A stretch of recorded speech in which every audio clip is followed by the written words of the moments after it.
말씀 함께 봅니다. 누가복음 9장의 말씀입니다. 누가복음 9장 37절부터 43절 상반절까지 보겠습니다. 누가복음 9장 37절부터 43절 상반절까지만 보겠습니다. 우리 한 절씩 교독하겠습니다. 제가 37절 먼저 봉독합니다. 이튿날 산에서 내려오시니 큰 무리가 맞을세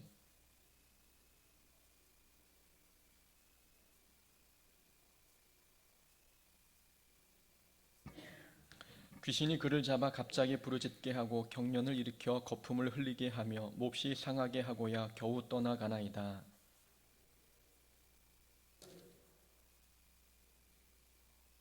예수께서 대답하여 이르시되 믿음이 없고 패역한 세대여, 내가 얼마나 너희와 함께 있으며 너희에게 참으리요. 내 아들을 이리로 데리고 오라 하시니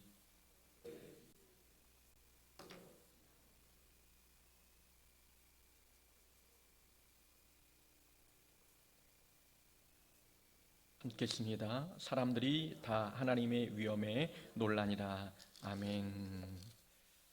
오늘 본문 말씀 통해서 함께 나눌 말씀의 제목은 믿음은 이렇습니다 라는 제목으로 함께 말씀 나눕니다.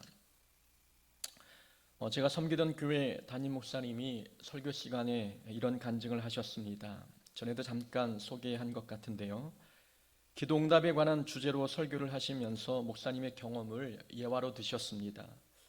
목사님은 목회지를 위해 기도할 때마다 교인이 500명 이상 모이는 교회에서만 목회할 수 있도록 하나님께 기도하셨다고 합니다. 그랬더니 정말 하나님께서 500명 이상의 교인이 모이는 교회로 인도하셨다라는 간증이었습니다. 그러면서 믿음으로 구하면 하나님께서 응답하신다고 설교하셨습니다. 한 권사님의 남편은 신앙생활을 얼마 하지 않은 분이셨습니다. 목사님의 설교를 듣고 실망하셨지요. 저 소리가 맞는 소리인가? 목사님이 말하는 믿음이 기독교에서 말하는 믿음인가? 그렇다면 세상과 다른 게 무엇인가? 아내에게 기독교에 대해서 한바탕 비판을 퍼부으셨습니다. 믿음 생활 얼마 하지 않은 사람 기준에도 목사님이 말씀하신 믿음은 납득하기 어려운 믿음처럼 보였습니다. 여러분은 어떻게 생각하십니까? 목사님이 말씀이 맞는 이야기라고 생각하십니까? 부교육자실에서도 목사님의 그 설교 주제에 대해서 한바탕 토론이 벌어졌습니다. 그 토론 중에서 제가 내린 결론은 이 세 가지였습니다. 첫째는 답을 정해놓고 기도하는 것, 그것은 기도가 아니다라는 것이지요. 교인이 500명 넘게 모이는 교회로 보내달라는 요구는 자기 소원입니다. 이미 500명 이상의 교인이 모이는 교회에 마음이 기울여져 있는데 하나님께서 50명 모이는 교회로 가라고 말씀하셨어도 아마 그 음성은 들리지 않았을 것입니다. 답을 정해놓고 하는 기도는 자기 내면에서 올라오는 소리만 들릴 뿐 하나님의 음성은 들리지 않게 되는 것이지요.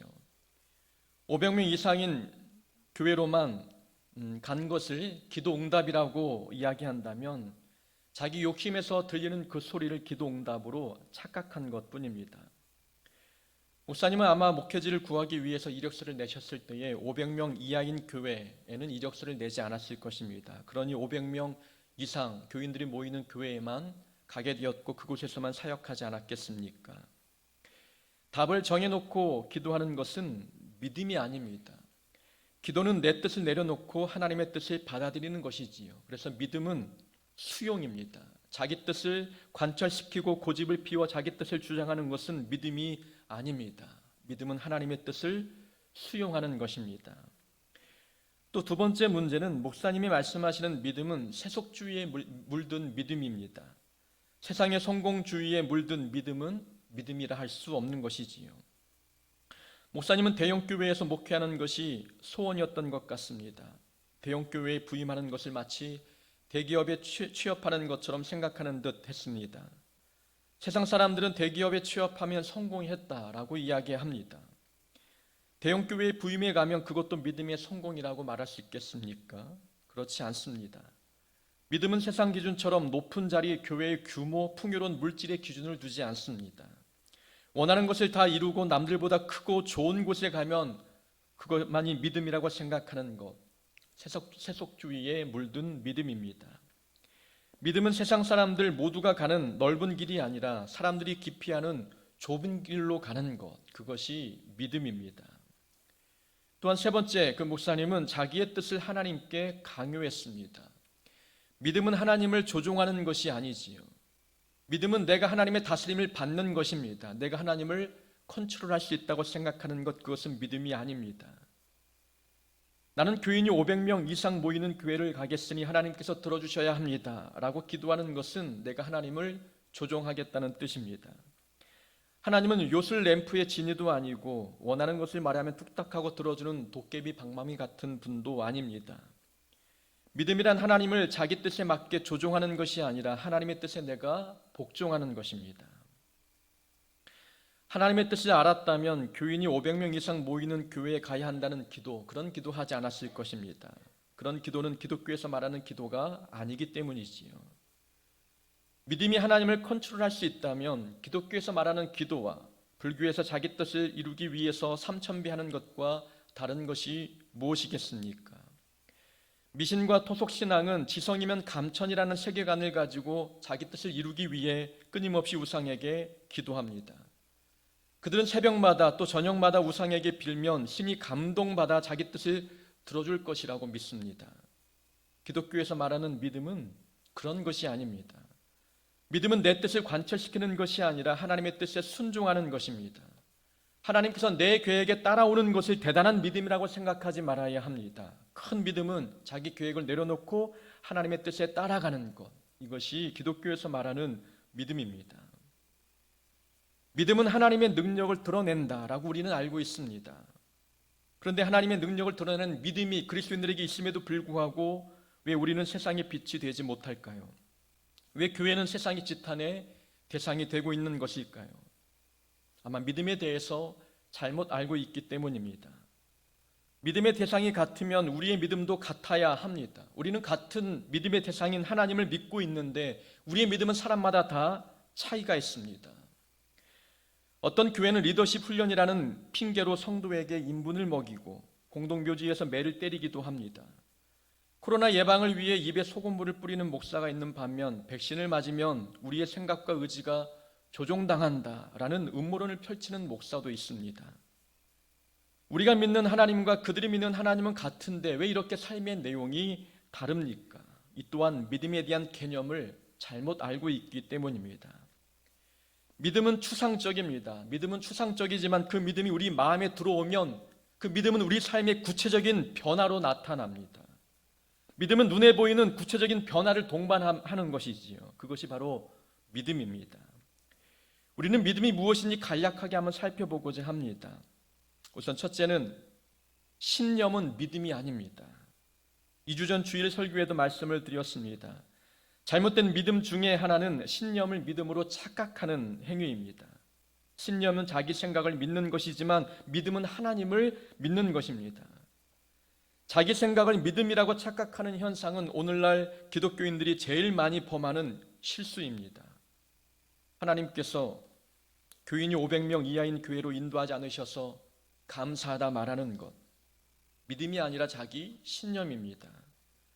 백신에 대한 음모론을 펼치는 사람도 자기 신념을 가지고 신앙생활하는 모습입니다. 코로나가 처음 발병했을 때 정부에서도 교회 모임을 자제하라고 권고했었습니다. 교회들은 처음 겪는 이 팬데믹 상황이라 이 상황을 어떻게 해석해야 할지 몰랐습니다. 전쟁통에도 예배를 중단하지 않았던 한국교회인데 바이러스로 인해 예배를 중단해야 한다고 생각하니 많은 교회들이 받아들이기 어려웠습니다. 질병이 두려워 예배를 중단하는 것은 믿음 없는 행위처럼 비춰질 것 같아 망설이기도 했습니다. 그 당시 제가 목회했던 개척교회의 한 여자분이 찾아오셨습니다. 하나님께 부름받은 사도라고 칭하면서 저에게 말하기를 지금 이 시기에 예배를 드려야 하는데 왜 예배를 드리지 않냐고, 목사들의 이런 행동 때문에 성도들이 지옥 간다고 비판했습니다. 예배를 드리기 위해서 모임을 갖는다면 하나님께서 보호해 주지 않겠느냐, 믿음으로 바이러스를 이길 수 있다고 주장했습니다. 성도들을 지옥 보내면 안 된다고 극단적인 표현을 써가면서 저에게 비판하는 겁니다. 여러분, 예수 믿으면 코로나에 감염이 안 됩니까? 그렇게 생각하는 것은 자기 신념입니다. 기도 열심히 하면 코로나 바이러스가 우리를 막 피해갑니까? 방역 지침대로 따르지 않으면 우리도 코로나에 감염될 수 있습니다. 코로나가 발발하던 당시 한 교회에서 교회 앞에 이런 포스터를 붙였습니다.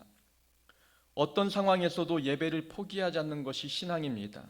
그러나 예배가 이웃들의 생명을 위협한다면 예배를 드리지 않는 것이 신앙입니다. 여러분, 이것이 올바른 또 그리고 건전한 믿음 아니겠습니까? 잘못된 자기 신념을 믿음이라고 착각한다면 우리는 우리 삶의 방향이 그릇된 곳으로 향할 것입니다. 믿음은 신념이 아닙니다. 자기 신념이 믿음이라고 착각해서는 안 됩니다. 또한 믿음은 상식입니다. 믿음은 상식을 벗어나지 않습니다. 믿음은 초자연적인 능력을 불러오기도 하지요. 하나님은 전능하신 분이기 때문에 초자연적인 현상을 우리 삶에 행하기도 하십니다. 그러나 기적 만능주의에 빠지는 것은 믿음이라 말하기 어렵습니다. 기도하면 모든 상황에서 기적이 나타날 것이라고 믿는 것, 그것은 믿음이 아닙니다. 기독교의 믿음은 비상식적이지도 않고 비현실적이지도 않습니다. 하나님께서 창조하신 세상에는 자연 법칙이 존재합니다. 하나님은 모든 피조물이 자연 법칙과 순리에 따라 움직이게 하셨지요. 자연 법칙은 하나님께서 세상을 통치하시고 운행하시는 방법입니다. 다시 말하면 하나님은 상식을 통해 일하신다는 것이지요. 하나님께서 자연 법칙을 거스리면서까지 초자연적인 역사를 행하실 이유가 있겠습니까? 특별한 경우에는 그렇게도 하시기도 하시지만 하나님께서는 상식적인 방법을 통해서 일하십니다. 고3 때 같은 교회 다녔던 친구들이 꽤 많았습니다. 그 중에 3명이 신학교에 원서를 냈습니다. 그리고 다른 친구 5명도 각기 원하는 대학에 원서를 냈지요. 그 중에서 저만 떨어지고 모든 친구들이 붙었습니다. 전에도 아마 고백을 했습니다. 신학교에 붙은 친구는 어릴 적부터 술, 담배를 했습니다. 고3 때는 공부해야 된다는 핑계로 교회도 나오지 않았지요. 그 이외의 친구들도 모두 똑같은 행동을 했습니다. 그럼에도 불구하고 저만 떨어지고 모두가 붙었습니다. 그런 상황에 놓였을 때 저는 하나님께 섭섭한 마음도 들었습니다. 다른 친구들은 교회도 안 나오고 학생의 신분으로 하지 말아야 될 술, 담배를 했는데 왜 저만 떨어집니까? 그것도 신학교에 가겠다는 친구가 교회도 안 나오고 술, 담배를 하는데 제가 붙고 그 친구가 떨어져야 맞지 않습니까? 라는 생각도 들었습니다. 근데 제가 떨어진 이유는 딱 한 가지였습니다. 성적이 안 좋았기 때문인 겁니다. 공부는 안 했으면서 믿음만 붙들면 다 합격할 수 있다고 생각하는 것, 상식적인 생각이 아닙니다. 믿음은 그런 것이 아니지요. 하나님께서는 우리에게 공부할 수 있는 머리를 주셨고 시간을 주셨고 학교 다닐 수 있는 여건을 허락해 주셨습니다. 그럼 학생은 자신에게 주어진 일반적인 은총을 도구 삼아 좋은 결과를 얻기 위해 노력해야 합니다. 하나님의 일반적인 은총은 생각하지 않고 특별한 은총만 기대하는 것, 그것은 옳지 않습니다. 자, 바울이 로마로 가려고 했을 때 유라굴로 광풍을 만났습니다. 처음에 바울은 백부장에게 미항에서 겨울을 보내고 로마로 항해하자고 제안했습니다.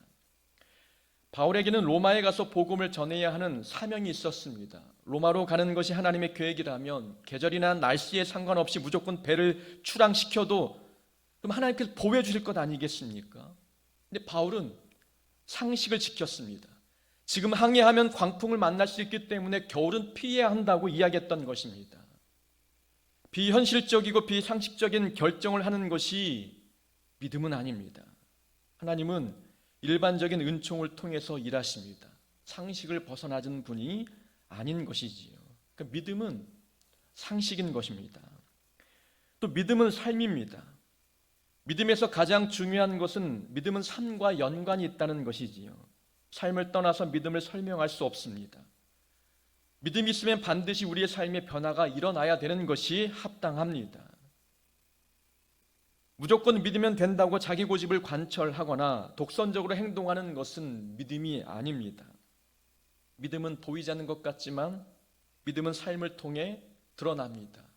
그러니까 믿음은 다른 사람이 나를 보아도 믿음이 있는지 없는지 알게 되는 것이고 내가 내 모습을 봐도 나에게 믿음이 있는지 없는지 압니다. 믿음은 눈에 보이는 것이기 때문입니다. 믿음은 삶이기 때문에 누가 보아도 그 사람에게 믿음이 있는지 없는지 알 수 있습니다. 성경 지식이 믿음도 아니고 헌금 생활 잘하는 것도 믿음이라 말하기 어렵습니다. 성경 퀴즈도에서 100점을 맞았다고 믿음도 100점짜리 믿음이라고 말하기 어려운 것이지요. 그런 종교적 행위 자체가 믿음이 아니라 믿음은 삶입니다. 예물을 제단에 드리려다가 거기서 내 형제에게 원망 들을 만한 일이 있는 것이 생각나거든 예물을 제단 앞에 두고 먼저 가서 형제와 화목하고 그 후에 와서 예물을 드리라. 성경은 이렇게 삶을 중요하게 여깁니다. 이웃과 불화하는 삶을 살면서 예배당에 나와 예물만 드리면 신앙생활을 잘하고 있는 것일까? 그렇지 않다고 성경은 우리에게 말씀합니다.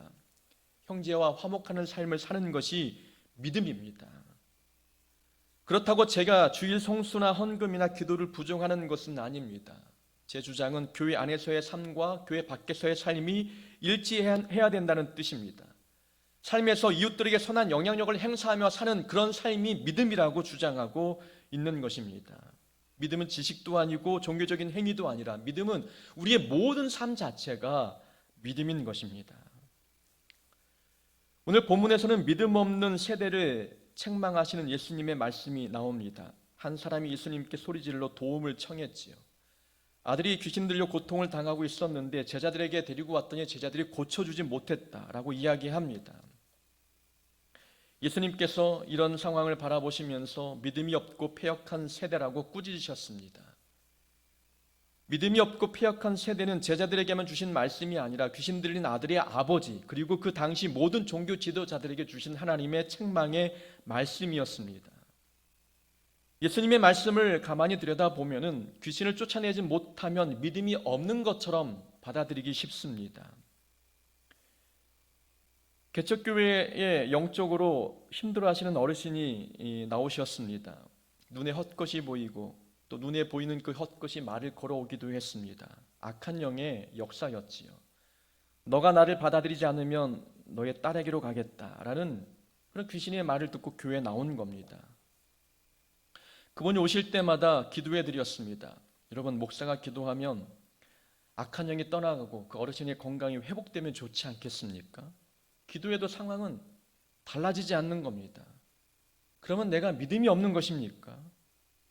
물론 하나님의 시각에서는 조금씩 달라졌는지 모르겠지만 제 눈에는 큰 차도가 없어 보였습니다. 목사로서 자괴감에 들 수밖에 없는 상황이었습니다. 그러나 제가 믿는 한 가지가 있었습니다. 귀신을 쫓아내는 역사는 내 힘으로 하는 것이 아니라 하나님이 행하시는 것입니다.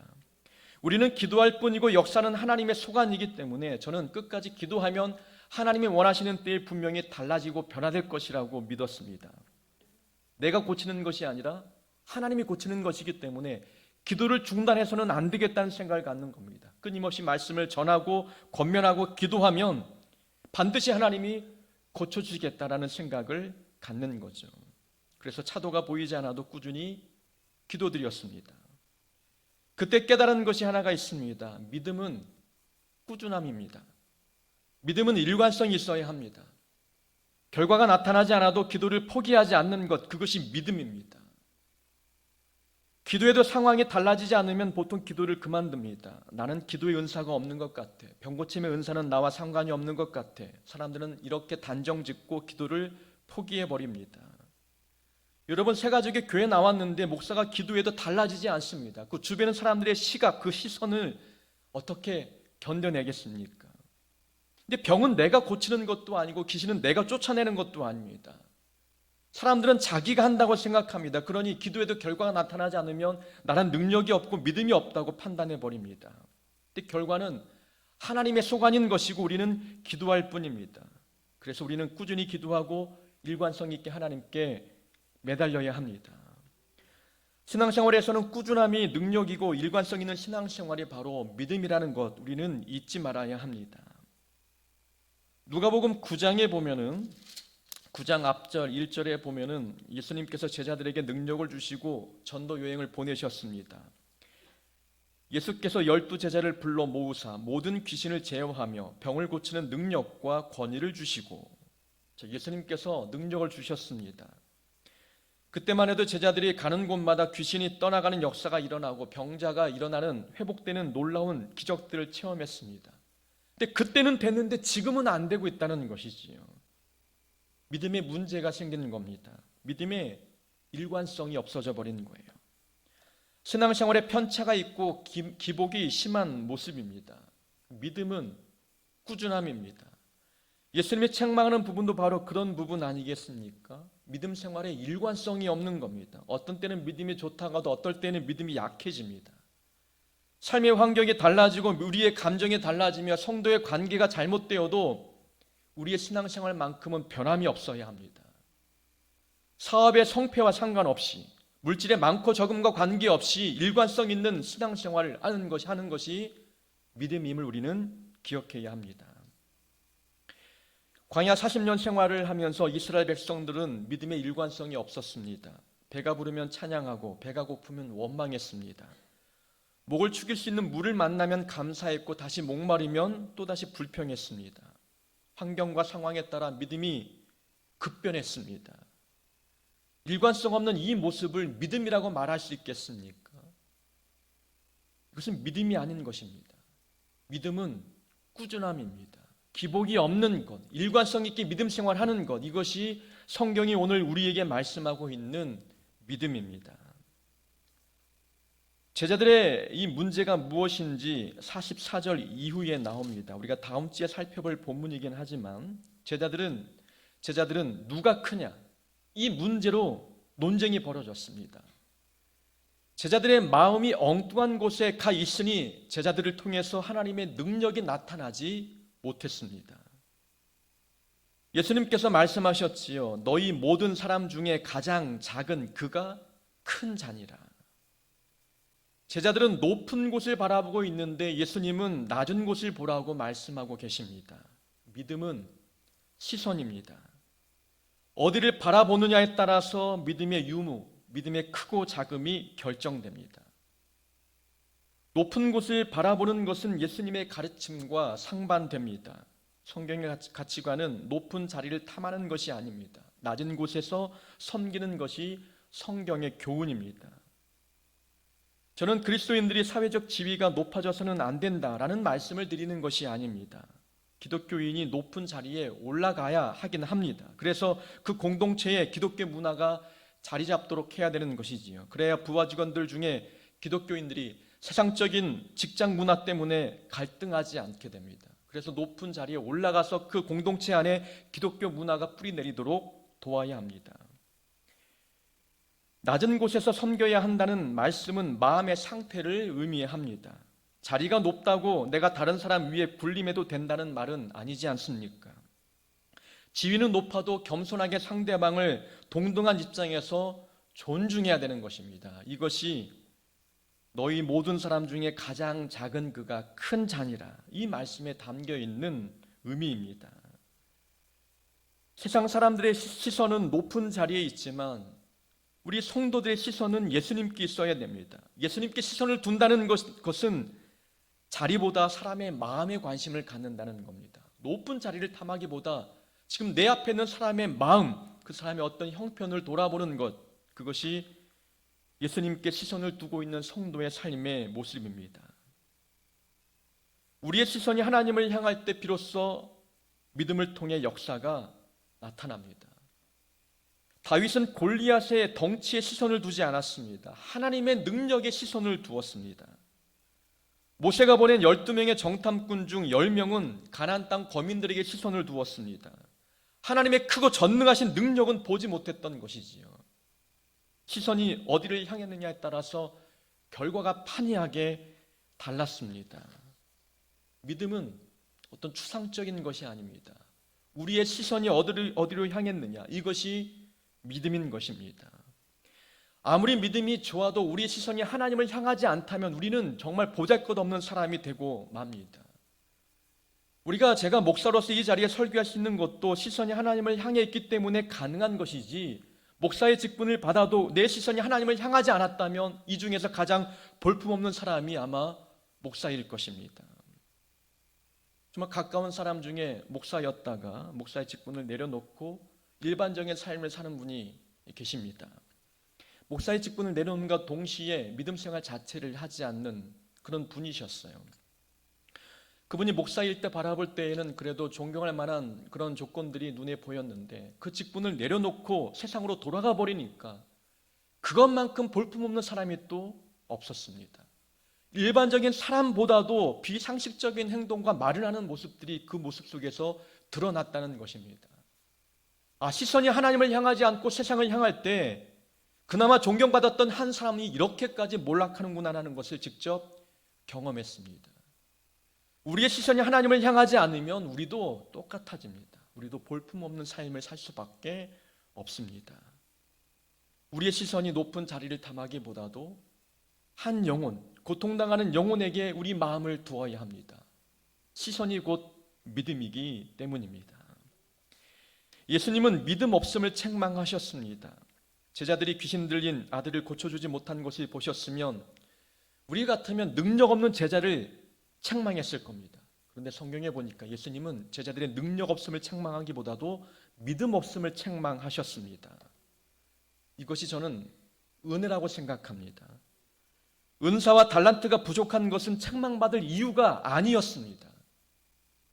우리는 때론 능력이 없고 달란트가 부족한 것에 대해서 자책할 때도 있고 부끄러워할 때가 있습니다. 예수님께는 능력이 없거나 재능이 부족한 것은 문제가 아니었습니다. 믿음이 없는 것이 책망받을 이유였지 능력이 없는 것은 책망받을 문제가 아니었음을 우리에게 깨닫게 해줍니다. 능력은 우리가 어떻게 할 수 있는 것이 아닙니다. 하나님께서 각각 주어진 달란트가 우리에게는 다 다르지 않습니까? 다른 사람은 5달란트, 나에게는 1달란트만 주어질 수도 있습니다. 내게 왜 한 달란트만 주셨는지 이것은 하나님의 주권에 속한 것입니다. 그러니까 능력이 없는 것은 이것은 하나님의 소관입니다. 그러나 믿음이 없는 것은 그것은 우리의 책임이라는 것을 우리는 기억해야 되는 것입니다. 우리의 시선이 하나님을 향하지 않았기 때문에 우리의 믿음 생활에 기복이 있고 일관성이 없었기 때문에 우리에게 믿음이 사라져버린 것입니다. 믿음을 책망하셨다는 것은 그 반대 개념으로 생각해 보면 예수님을 기쁘게 하는 것은 곧 믿음이라는 것입니다. 믿음이 하나님을 기쁘게 합니다. 능력이 많거나 달란트가 많거나 그래서 우리가 많은 업적을 남겨서 하나님을 기쁘게 해드리는 것이 아니라 하나님께 시선을 두고 일관성 있는 믿음 생활을 할 때 이 믿음을 갖고 있을 때 하나님이 기뻐하시는 것입니다. 우리는 이 믿음을 가지고 하나님을 기쁘게 하는 자가 되어야 합니다. 바라건대 올바른 믿음을 소유해서 예수님을 기쁘게 하는 자가 되기를 주의 이름으로 축원합니다.